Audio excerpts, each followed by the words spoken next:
എല്ലാവർക്കും നമസ്കാരം. നമ്മളിന്ന് സംസാരിക്കുന്നത് ഈ മാറ്റങ്ങളൊക്കെ നമ്മുടെ സ്ഥാപനത്തിൽ കൊണ്ടുവരാൻ ശ്രമിക്കുമ്പോൾ അതിൽ കൺസിഡർ ചെയ്യേണ്ട അല്ലെങ്കിൽ അതിൽ ചിന്തിക്കേണ്ട പ്രധാന 4 ഏരിയകളെ പറ്റിയാണ്. സ്ഥിരമായിട്ടും ഓരോ സംരംഭകരും ചിലപ്പോൾ പല പ്രോഗ്രാമിന് പോയി കഴിഞ്ഞ് വരുമ്പോഴായിരിക്കും, യാത്രകൾ നടത്തി വരുമ്പോഴായിരിക്കും, അല്ലെങ്കിൽ എന്തെങ്കിലുമൊക്കെ കാര്യങ്ങൾ ചിന്തിച്ച് കഴിഞ്ഞ് പല മാറ്റങ്ങളും നമ്മുടെയൊക്കെ പ്രസ്ഥാനത്തിൽ കൊണ്ടുവരണമെന്ന് ആഗ്രഹിക്കുന്നുണ്ട്. പക്ഷേ ഇത് എങ്ങനെ നടപ്പിലാക്കാം, എന്തൊക്കെ കാര്യങ്ങൾ അതിലേക്ക് ചിന്തിച്ചാൽ ഇത് പ്രാവർത്തികമാവും, ഈ കാര്യത്തെയാണ് നമ്മൾ ഡിസ്കസ് ചെയ്യുന്നത്. അപ്പോൾ ഈ മാറ്റങ്ങളെ തന്നെ ശരിക്കും 4 കാറ്റഗറികളായിട്ടൊന്ന് വിഭാവനം ചെയ്യുകയാണ്. ക്വിക്ക് വിൻസ് എന്ന് പറയുന്നൊരു കാറ്റഗറി, മേജർ ലീപ്സ് എന്ന് പറയുന്നൊരു കാറ്റഗറി, ക്രിട്ടിക്കൽ സ്റ്റെപ്സ് എന്ന് പറയുന്നൊരു കാറ്റഗറി, എനർജി ബൂസ്റ്റേഴ്സ് എന്ന് പറയുന്ന കാറ്റഗറി. ഇത് 4നെയും നമുക്ക് വിശദമായിട്ട് തന്നെ ഒന്ന് പരിചയപ്പെടേണ്ടതുണ്ട്. കാരണം പലതരത്തിലുള്ള മാറ്റങ്ങളെപ്പറ്റി നമ്മൾ ഡിസ്കസ് ചെയ്തിട്ടുണ്ട്. പലതിനും പ്രയോറിറ്റി കൊടുക്കണം, പലതും ഒഴിവാക്കിയാലേ വേറെ പലതും നടപ്പിലാക്കാൻ പറ്റുള്ളൂ. ഇങ്ങനെ പല കാര്യങ്ങളും നമ്മൾ ഇതിനു മുമ്പ് ഡിസ്കസ് ചെയ്തിട്ടുണ്ട്. പക്ഷേ ഇന്ന് സംസാരിക്കുന്ന ഈ 4 കാര്യങ്ങളിൽ ആദ്യത്തേത് ക്വിക്ക് വിൻസ് ആണ്. അതായത് നമ്മൾ മാറ്റങ്ങൾക്ക് വേണ്ടി പ്ലാൻ ചെയ്യുമ്പോൾ ക്വിക്ക് വിൻ കാറ്റഗറിയിലുള്ള കാര്യങ്ങൾ ഉണ്ടെന്ന് ഉറപ്പുവരുത്തുക. എന്താണ് ഈ ക്വിക്ക് വിൻ എന്നുകൊണ്ട് ഉദ്ദേശിക്കുന്നതെന്ന് വെച്ചാൽ, ചെറിയ പരിശ്രമം നടത്തിയാൽ തന്നെ വലിയ മാറ്റം ഉണ്ടാക്കാൻ പറ്റുന്ന നമ്മുടെ കമ്പനിയിലെ ഏരിയകൾ എന്തൊക്കെയുണ്ട്. ചെറിയ പരിശ്രമം എടുത്താൽ തന്നെ, അതായത് ഒരു മാസം പല പദ്ധതികൾ ആവിഷ്കരിക്കുമ്പോൾ ക്വിക്ക് വിൻ കാറ്റഗറിയിലുള്ള ചേഞ്ചസിനെ പറ്റി ഒന്ന് പ്ലാൻ ചെയ്യുക. ഉദാഹരണം പറഞ്ഞാൽ, നമ്മൾ ചിലപ്പോൾ ഒരു ഫിനാൻഷ്യൽ റിപ്പോർട്ട്സൊക്കെ ഒന്ന് എടുത്ത് അത് അനലൈസ് ചെയ്യുന്ന അല്ലെങ്കിൽ അതിനെപ്പറ്റി വിശകലനം ചെയ്യുന്ന ഒരു ചർച്ചയോ മീറ്റിങ്ങോ വെച്ചാൽ തന്നെ അതിൽ നിന്ന് ഒരുപാട് പുതിയ കാര്യങ്ങൾ ഉൾക്കൊള്ളാനും പ്രസ്ഥാനത്തിൽ വലിയ മാറ്റങ്ങൾ, ചിലപ്പോൾ ചിലവ് ചുരുക്കാനായിരിക്കും, ചിലപ്പോൾ വരുമാനം കൂട്ടാനുള്ള വഴികളായിരിക്കും ഇത് കണ്ടെത്താൻ ചിലപ്പോൾ സാധിച്ചെന്ന് വരാം. ഇതൊരു എക്സാമ്പിളാണ് ക്വിക്ക് വിന്നിൻ്റെ.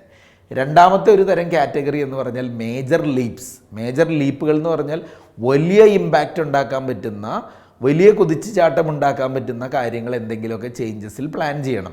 ചിലപ്പോൾ ഒരു ദിവസം കൊണ്ടോ ഒരാഴ്ച കൊണ്ടോ ഒരു മാസം കൊണ്ടോ നടപ്പിലാക്കാൻ പറ്റിയതാകണം എന്നില്ല. പക്ഷേ അത്തരം കുതിച്ചുചാട്ടത്തെപ്പറ്റി ചിന്തിച്ചുകൊണ്ടിരിക്കണം ഒരു സംരംഭകൻ. ഉദാഹരണം പറഞ്ഞാൽ, നമ്മുടെ ബിസിനസ് ചിലപ്പോൾ ഇൻ്റർനാഷണൽ ലെവലിലേക്ക് എങ്ങനെ വളർത്താം, മറ്റ് സംസ്ഥാനങ്ങളിലേക്ക് എങ്ങനെ വ്യാപിപ്പിക്കാം, അല്ലെങ്കിൽ നമ്മുടെ സ്ഥാപനത്തിൽ ഇപ്പോൾ ഫിസിക്കൽ ഓഫ്ലൈൻ ആക്ടിവിറ്റി മാത്രമേ ഉള്ളൂ, ഓൺലൈൻ എങ്ങനെ കൊണ്ടുവരാം, ടെക്നോളജി കൂടുതൽ എങ്ങനെ ഉപയോഗിക്കാം, അല്ല നമ്മളിപ്പോൾ ഓൺലൈൻ ആണെങ്കിൽ ഓഫ്ലൈന് സാധ്യതകളുണ്ടോ, ഇങ്ങനെയുള്ള വലിയ കുതിച്ചുചാട്ടങ്ങൾക്ക് അല്ലെങ്കിൽ ആരെങ്കിലുമൊക്കെ ആയിട്ട് പുതിയ കൊളാബറേഷൻ ടൈഅപ്പുകൾ കൊണ്ടുവരാൻ പറ്റുമോ, ഈ മേജർ ലീപ്പിനെ പറ്റി നമ്മൾ ഉറപ്പായിട്ടും ചിന്തിക്കണം.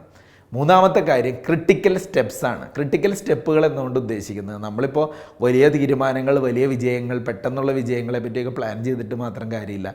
എന്ത് സ്റ്റെപ്പാണ് നമ്മൾ എടുക്കേണ്ടത്? ചിലപ്പോൾ പതിയെ പതിയെ നമുക്ക് മുന്നോട്ട് പോയി എത്തിച്ചേരേണ്ട വഴികളായിരിക്കും, പക്ഷെ അതിനുവേണ്ടി നമ്മളിന്ന് എന്താണ് ചെയ്യേണ്ടത്? ഉദാഹരണത്തിന് നമ്മുടെ കമ്പനിയുടെ ഒരു ഓർഗനൈസേഷൻ സ്ട്രക്ചറിൽ ചെറിയ മാറ്റം വരുത്തി ചില റോളുകളിലേക്ക് പുതിയ ആളുകളെ കൊണ്ടുവരണം, അല്ലെങ്കിൽ ഏതെങ്കിലും തരത്തിൽ ഞങ്ങളുടെയൊക്കെ പോലത്തെ മാനേജ്മെൻറ്റ് കൺസൾട്ടൻസിനെ അല്ലെങ്കിൽ ഫിനാൻസ് കൺസൾട്ടൻസിനെ അങ്ങനെയുള്ള ആരെങ്കിലും അപ്പോയിൻറ്റ് ചെയ്യണം. ഇതൊക്കെ ഒരു ക്രിട്ടിക്കൽ സ്റ്റെപ്പായിരിക്കും. അതായത് പുറത്തുനിന്നുള്ള ഒരാളുടെയും കൂടെ ഗൈഡൻസോ സപ്പോർട്ടോ എടുക്കണം എന്ന് തീരുമാനിക്കുന്ന അവസ്ഥ, അല്ലെങ്കിൽ ഒരു പുതിയ പാർട്ട്ണറെ ബിസിനസ്സിലേക്ക് കൊണ്ടുവരാൻ തീരുമാനിക്കുന്ന, അതൊരു ക്രിട്ടിക്കൽ സ്റ്റെപ്പാണ്. അങ്ങനെയുള്ള സ്റ്റെപ്സുകളും ഒരു മാറ്റം തന്നെയാണ്. And finally energy boosters. ഇതാണ് ഏറ്റവും ഇമ്പോർട്ടൻ്റ് ആയിട്ടുള്ള അടുത്തൊരു കാര്യം. കാരണം ഒരു ബിസിനസ് എന്ന് പറയുമ്പോൾ ബിസിനസ്സിൻ്റെ അകത്ത് എപ്പോഴും ഒരു എക്സൈറ്റ്മെൻറ്റ് ഉണ്ടാവണം.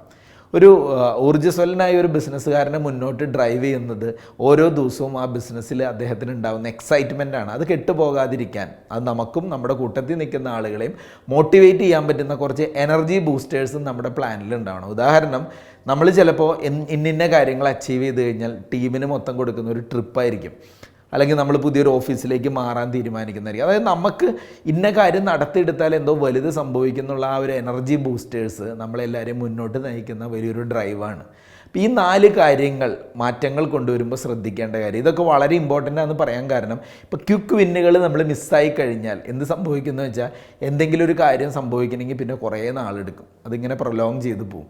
മേജർ ലീപ്പുകൾ മിസ്സായി കഴിഞ്ഞാൽ എന്ത് പറ്റുമെന്ന് വെച്ചാൽ, എന്തെങ്കിലുമൊക്കെ സീരിയസ് ആയിട്ടുള്ള ഇഷ്യൂസ് ഉണ്ടെങ്കിൽ അത് അഡ്രസ്സ് ചെയ്യപ്പെടാതെ പോകും, അത് പിന്നീട് നമ്മളെ ബാധിക്കും. ക്രിട്ടിക്കൽ സ്റ്റെപ്പുകൾ മിസ് ചെയ്താലോ അത് പിന്നീട് പ്രശ്നങ്ങളായി മാറും. എനർജി ബൂസ്റ്റേഴ്സ് ഇല്ലെങ്കിൽ ചേഞ്ച് ഒന്നും കാര്യമായിട്ട് ഉണ്ടാവില്ല. എന്നും ഇങ്ങനെ ഒരു മരവിപ്പിൻ്റെ അവസ്ഥയിൽ പതിയെ താഴേക്ക് പോകുന്ന അവസ്ഥയുണ്ടാവും. അപ്പോൾ ചുരുക്കി പറഞ്ഞാൽ, നമ്മളെപ്പോഴും ചെയ്യേണ്ട കാര്യം, ഒരു മാസം പദ്ധതികൾ ആവിഷ്കരിക്കുമ്പോൾ സംരംഭകരായ സുഹൃത്തുക്കൾ ചെയ്യേണ്ട കാര്യം, ഈ 4 കാറ്റഗറികളിലും എന്തെങ്കിലുമൊക്കെ മാറ്റങ്ങൾ നമ്മൾ പ്ലാൻ ചെയ്യുക. ഒരു തരം കാര്യങ്ങൾ മാത്രമല്ല. ചിലപ്പോൾ പെട്ടെന്ന് വിജയത്തിനുള്ള ക്വിക്ക് വിൻ മാത്രം പ്ലാൻ ചെയ്തിട്ട് കാര്യമില്ല. ക്വിക്ക് വിൻസിന് 1-2 കാര്യങ്ങൾ എടുക്കുക, മേജർ ലീപ്പായിട്ടൊരു കാര്യം പ്ലാൻ ചെയ്യുക, ചില ക്രിട്ടിക്കൽ സ്റ്റെപ്പുകൾ നമ്മളൊന്ന് എടുത്ത് വയ്ക്കുക, ടീമിനെല്ലാം എനർജറ്റിക് ആക്കാൻ പറ്റുന്ന എനർജി ബൂസ്റ്റേഴ്സ് ഒന്ന് പ്ലാൻ ചെയ്യുക. ഇങ്ങനെയൊക്കെ വരുമ്പോൾ മാറ്റത്തിനുള്ള റെസിസ്റ്റൻസ് ഉണ്ടാവില്ല. അതായത് മാറ്റം ഒരു തടസ്സമുണ്ടാക്കുന്ന അവസ്ഥ നമ്മുടെ സ്ഥാപനത്തിൽ എവിടെയും ഉണ്ടാവില്ല. മാറ്റത്തെ സ്വീകരിക്കുന്ന അവസ്ഥയുണ്ടാവും.